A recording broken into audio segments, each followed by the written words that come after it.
Hey everybody, Phil here. Just wanted to throw out a quick video tonight, just covering one of my favorite techniques, the drop shot for smallmouth. Just kind of wanted to go through some real quick basics of kind of like the rig, the setup I have, how I do it, and hopefully that gives you guys some pointers and some ideas on what to do. It's probably nothing real unique. Everybody's got their own way, but they're all pretty similar. But first of all, I start off with the most important is my loomis NRX model 822S drop shot rod. NRX rods are just phenomenal rods. Very sensitive, perfect action. They're made just for drop shot, and you got that soft tip, which is pretty good backbone on it. You can give it some good action down there. So if you ever get around one, grab one if you haven't felt one. They're pretty well balanced, really light loomis. I pair that with a size 2500 Daiwa Tatula reel, spinning reel. Really nice reel, smooth, got a nice drag on it for a couple $100, somewhere around there. Nice reel. I think it pairs good with the rod. Obviously you can spend more money and get the Surtates or something, but I just didn't want to go there with that. But the Tatula's, it's a good little reel. You'll notice I've got some high vis yellow on there. I use braid for my main backer, and depending on the time of year, I got 15 and 10 pound, depending on time of year and where I'm fishing. Springtime, I feel like I can get away with a little bit heavier, even though it's pretty small diameter in the high vis.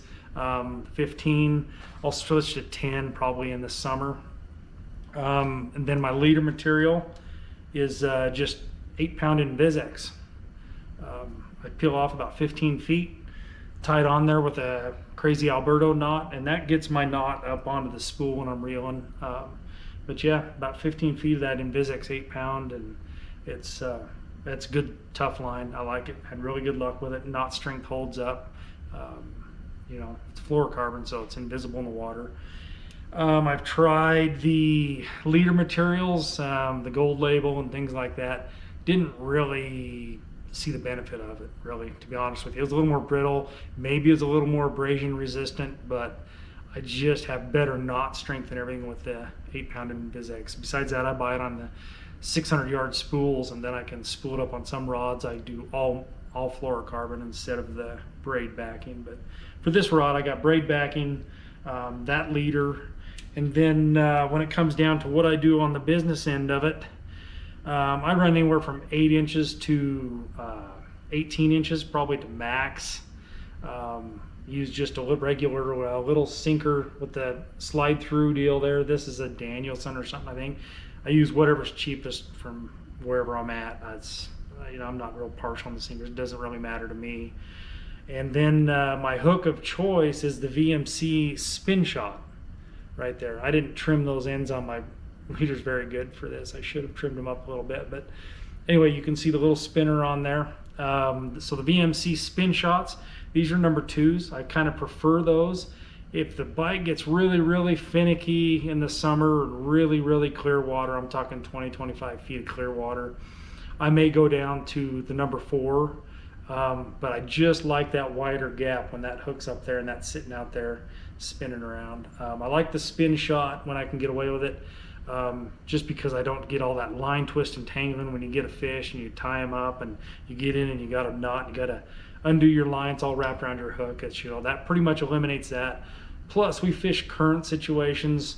If you're using a minnow type bait like this, that spin shot on there, that bait can spin around, and no matter which way you're pulling the bait, if you're fishing cross current or up current or down, whatever, that bait's always heading into the current because that swivel allows it to do that, and it'll always sit out there. So I really like those VMC spin shots. I've had really good success.